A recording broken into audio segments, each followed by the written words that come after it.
Holy cow. Look at that monster.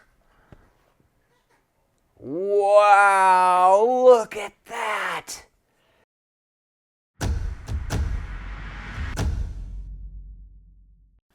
Welcome to the Simpit. I'm your host, Sean Cole, and today we're checking out something truly special, that being the Moza Racing mBooster Active Pedal.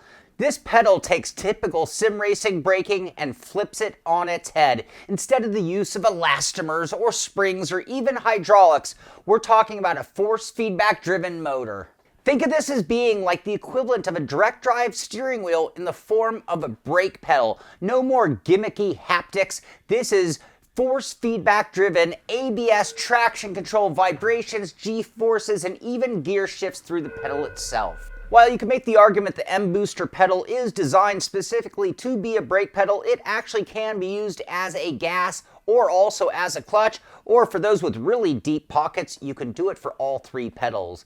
The mBooster pedal comes in at about $800, which is more than most pedal sets, so that is a big ask, but when you consider the Simucube Active pedal comes in at nearly double the cost, actually over double the cost of this, it actually does kind of come off like a bargain. Moza does offer a bundle with the CRP2 pedals, or at least it comes with the gas pedal and the brake, the mBooster brake, and the extension to the base, so it all fits. That'll set you back about $1,000, and if you really need a clutch, it'll cost you another $100 to add that on as well, which is exactly how we're testing it here today. All right, let's dive into the details and see what this thing's all about. And if you're going to charge that much for a brake pedal, well, it better start with really good packaging justifying that money. In this case, it certainly feels premium.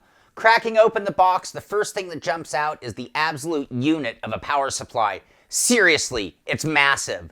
There's also a small box with hardware and other essentials we might need later. And then, front and center, is the pedal itself, neatly wrapped in a Moza branded bag and perfectly nestled in its foam cutout. Getting it out is quite a challenge, as this thing is heavy and massive.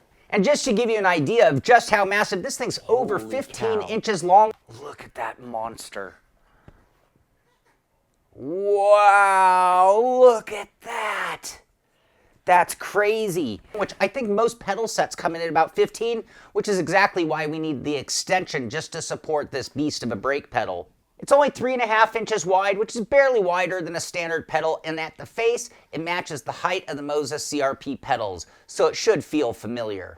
But that extra length means you might need a little extra space in your rig, so you're going to want to take that into account. Now, the entire metal, or at least everything we can see, is made of metal. It's all black anodized, and its styling blends seamlessly with the CRP pedal set. The base is a solid black anodized aluminum block, giving it a serious high-end feel. This is where the mounting points are located, as well as the plug-in ports for each side clearly labeled. Moving up a little bit, the pedal arm does swing on this hollow pivot bar that has ball bearings installed for smooth, long-lasting action. And then on the left side, there's a compact electronics module housing a 15-bit angle sensor for tracking pedal position with precision. The pedal arm itself is crafted from black anodized aluminum with a sleek design that matches the rest of the CRP lineup. Attached to the pedal face is a 200 kilogram load cell, one of two used for measuring force. The pedal face itself is height adjustable. Now here is where the magic happens. Between that pedal base and between that pedal arm is this gigantic motor assembly. Inside sits a ball screw drive motor with a second 200 kilogram load cell. Combined, that brings the total to 400 kilograms, which is insane and by far the most pressure I've ever had available in a brake pedal set today. The motor assembly pivots from the lower base and connects towards the top of the pedal arm, adjusting its angle as you press down. The exterior of this housing is also black anodized metal, featuring the Moza Racing logo along the side. Bottom line, this thing is built like a tank. Now when it comes to mounting this, it really depends on which variation or how you're going to use the pedal. Are you using it alone? Are you using it with the CRP base? Are you using it with multiple mBooster pedals? All of that will affect how you're going to mount this. But along the bottom you have 4 holes, 2 in the front and 2 in the back for mounting, along with 2 threaded M6 holes that can be used depending on your setup. This gives you flexibility whether you're mounting it to a pedal plate or to profile or some custom setup. You have a lot of different options to choose from. So Some people are going to use this as just one mBooster pedal, but maybe if you're living high on life, high on the hog, and you got lots of money, you're going to run all three. And in that case, the clutch would plug into the brake, the gas pedal would plug into the brake, and the brake would plug into either the Moza base or directly as a USB into the computer. Now in my case, I was going to be just running it as a brake, and I'm going to be using it with my CRP2 pedals, which I already had. So all I had to do was remove the original brake pedal, added the extension to the base, and then bolted the mBooster pedal in its place. From there, I plugged my gas and clutch pedals into the mBooster instead of the original CRP control board. And then at this point, you have those same two options. You can plug this entire thing directly into a Moza base, or you can plug it directly into your computer via USB. Now, another nice thing about the CRP2 pedals is not only were they adaptable to use this mBooster pedal, but it's actually big enough to use all three. So if you really are that bold, you can fit it right onto that original base, which is kind of nice. All in all, the total setup only took me about 10 minutes. It was really pretty basic and pretty easy, and now we're up and running.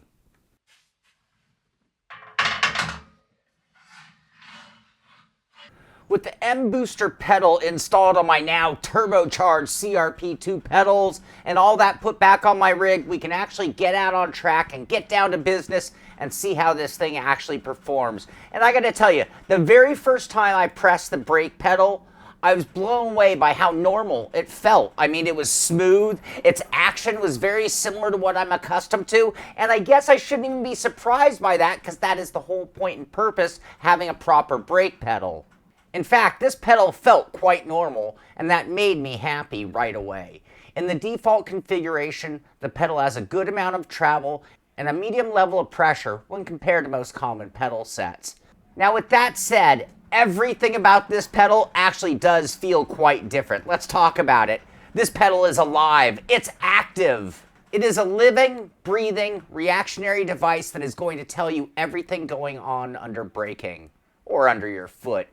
As I press in the pedal, you can see it happening. It's not just the pressure like all brakes, but it's the feedback. You know, all that little jittery action that you see going on. Not only am I fighting the pressure of the brake pedal like all pedals, but I'm also fighting against the physics of the game being driven by that motor. And this is major. I mean, God, I hate cliches, but let's just call it game changing. When I press in the pedal, everything starts out normally. And then I start getting these secondary signals through vibrations and slight changes in pressure as the car gets lock-up or ABS activity. These are early warning systems to allow me to make adjustments in my braking to maximize my braking. You can make a comparison and similarity to having haptics or shaker motors on your brake pedal, but this is so in sync or one-to-one with the pedal and the game that it just hits you faster and harder and makes it impossible to not feel or react to. It almost becomes intuitive and gets you that much more in the groove under braking. The haptic feedback that you get is lightning fast and super smooth. The pedal is constantly letting you know that you are exceeding the ability of the car's braking system. You are essentially being told that you are sliding on locked up tires and not effectively braking. Release that pedal ever so slightly and the vibration goes away and you know that you are getting maximum braking. Many of the effects that are delivered through this pedal are similar to what you feel in a real car. Many car pedals will give kickback or vibration when the ABS system is activated to let you know that you are pressing too hard. And many cars without ABS, you will feel a massive vibration when your wheels lock up on the track. These are the same sensations and feedback that the mBooster pedal is giving us via force feedback in the pedal, and I dare say this is a huge advantage to any driver. Now I want to take a moment to talk about the Pit House software and the kind of control that we have over the mBooster pedal. In order to use the pedal, you will need Moza's Racing Pit House software. You can download and install that, and it will activate your pedal and do a firmware update. In the mBooster menu of the Pit House software, we can make all of the adjustments to the pedal, which can be broken down into three main parts. Looking at the screen on the left-hand side, you see the real-time viewing of the pedal inputs, and you can load presets for the pedal or calibrate them. On the right are the three control tabs for the pedal itself. The first tab is pedal feel. You can adjust the overall strength of the pedal here. There are two adjustments. one for a starting pressure point of 0 to 30 kilograms, and then the end pressure of 30 to 200 kilograms. You can also adjust the curvature of the strength with typical mapped curves or customize yourself. This is where you can also limit the travel of the pedal by making it engage 100% prior to the end point of the curve.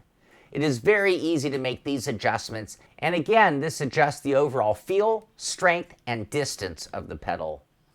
The next tab is the mapping curve. This is where you can change the way the signal is sent to the game. You won't need this tab except console-type games that have controller issues. The final tab is the effects tab. Here you can turn on and off each of the effects and make adjustments to their frequency. Some of these effects are better suited for when using the pedal as a gas or clutch, but the adjustments are the same for the most part. For example, engine vibration and traction control are better suited for the gas pedal. The first relevant setting for the brake is ABS. When the ABS system is activated in the car, you will feel a vibration letting you know you are using too much brake. You can adjust the frequency, which is how fast that vibration occurs, and the intensity, which is how hard that vibration is, and then adjust its smoothness as well. The next brake relevant effect is brake threshold vibration. This is activated by a percentage of the brake being pressed. This is not driven by the game, but by the movement of the pedal. This can be used as a warning system and adjusted accordingly per car as needed. It can also be used in games that don't have output physics as a physical reminder of braking pressure. And I think it also comes into play for those who are very used to a two-stage brake pedal feel by creating a first stage sensation during braking with that vibration. You can also adjust its frequency, intensity, and vibration decay. The last brake setting is for wheel lockup. Much like ABS, but in cars without ABS. The moment a wheel starts to lock up, a vibration will be felt. You can adjust its frequency and intensity independently as well. You can use the frequency differences or the intensity differences between these effects to differentiate what's going on with the pedal, so you can differentiate between threshold braking and ABS, for example. Once you are happy with your personal settings, you can save them as an importable setting to use later. This shows you a lightly pressured brake pedal and its travel, versus here is a much higher kilogram setting and its limited movement. Out of the box, this pedal delivers a message to you that completely changes your driving. And I'm not just talking about the experience, but I'm also talking about performance. It's gonna make you a faster driver. After taking the time to dial the pedal in for specific sims, cars, and tracks, it takes that performance to the highest level I have felt in sim racing. For some drivers, one brake pedal feel might be great, but for me, I find that not only do different cars drive differently, but I like to drive different cars differently. Let me explain. When driving a Formula car or a high-end GT, I really like a pedal that has very little movement and a lot of pressure. I will use a combination of my back against the seat, my leg strength, and leverage to literally balance on the brake pedal. If I feel I'm getting locked up, it's just the slightest release of pressure instead of movement to relax the brakes. The same thing works in the opposite way by adding more pressure to get more braking. I find this much more accurate than a long travel pedal in cars where everything happens so quickly. By creating a preset for this type of driving, I can have a pedal feel with the exact amount of travel distance and the exact amount of pressure for this type of feel. So not only is the brake pedal acting in that way, but it is also giving me those same feedback signals in a much smaller range of motion. We are talking major precision and extremely effective braking control.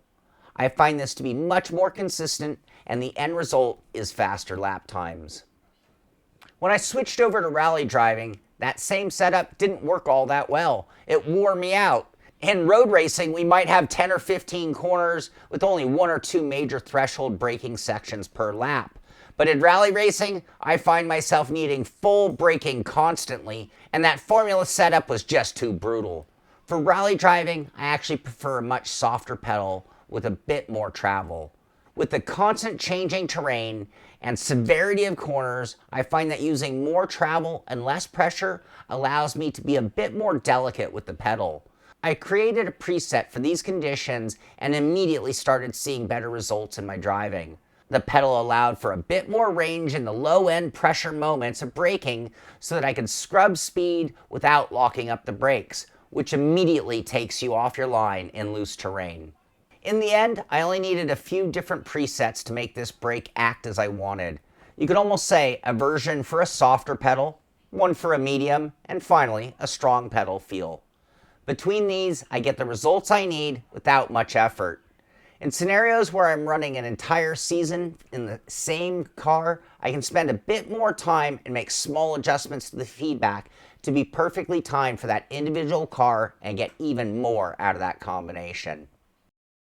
Well, I'm sure it's pretty obvious by now that I'm madly in love with this mBooster brake pedal. It is a fantastic device. It's been a pleasure using it so far. But to keep in tradition, let's go ahead and break things down with the good, the not so good, and the bottom line. Starting off with the good, and that being very realistic feeling. Great feedback. Most force available ever tested. Easy toolless adjustment of throw. Easy toolless adjustment of pressure. Well matched with the CRP pedals. Almost a cheat. Super awesome. And now on to the not so good. Starting off with, it is very expensive. Will require a strong rig and a little extra space. Very large and heavy assembly. And now on to the bottom line, and I think the most critical thing is something that came up in that good and not so good list, and it's something that I want to address right now.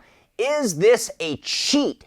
I would almost say this is a cheat, and that's almost a starting point for my opinion on having this pedal. Now, it's not a cheat. It is another layer of immersion. It is another signal that we are being given as drivers because we don't get everything in the seat of our pants and G-forces like a real driver does.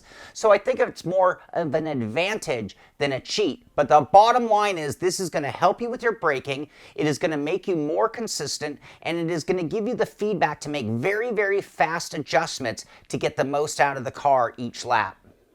Now, with that said, this is very similar to haptic devices that we've seen being added to a lot of pedal sets today. Depending on the type of motor and the delivery of those haptics, they can be very good as well. Also a cheat or a huge advantage. The biggest difference here is the power and the strength and almost the speed in which this hits you. It hits you so much faster because it's part of the actual pressure system versus just a shaking device, which is going to be noticeable to your foot, but not as noticeable as that thumping feedback that you get from the mBooster pedal. And looking at the not so good, yes, it is expensive. There is no denying that. You can get a very, very good pedal set for under $800. So I'm not telling you to run out and buy this right away, but you gotta wonder, what are faster lap times worth? What is more consistency worth when you're really racing against the best of the best in sim racing? So I think from this review, you can see that I am madly in love with this pedal. I'm really looking forward to the future and doing a lot more tuning on it. I'm also looking for more adaptation of force feedback devices and things like a brake pedal, because the more of us who use it, it's going to put more pressure and more force on those sim companies to make better outputs for them. So you think about force feedback 10 or 15 years ago and how advanced it's gotten. We are now on the verge of seeing more advanced force feedback to other devices like brake pedals, motion systems, maybe even gears and things like that in the future. So this is just the beginning of the horizon. So I hope you've enjoyed our review of the Moza Racing mBooster Active Pedal. I know that I have enjoyed doing this review. I'm dying to get it back on my rig and turn more laps and see what more I can get out of it. It's been a real blast. If you did enjoy it, be sure to give it a thumbs up. Be sure to subscribe to our channel so you can find out when our next video comes out. And thank you for watching. This is the Simpit. I'm Sean Cole, and I'll see you on the track.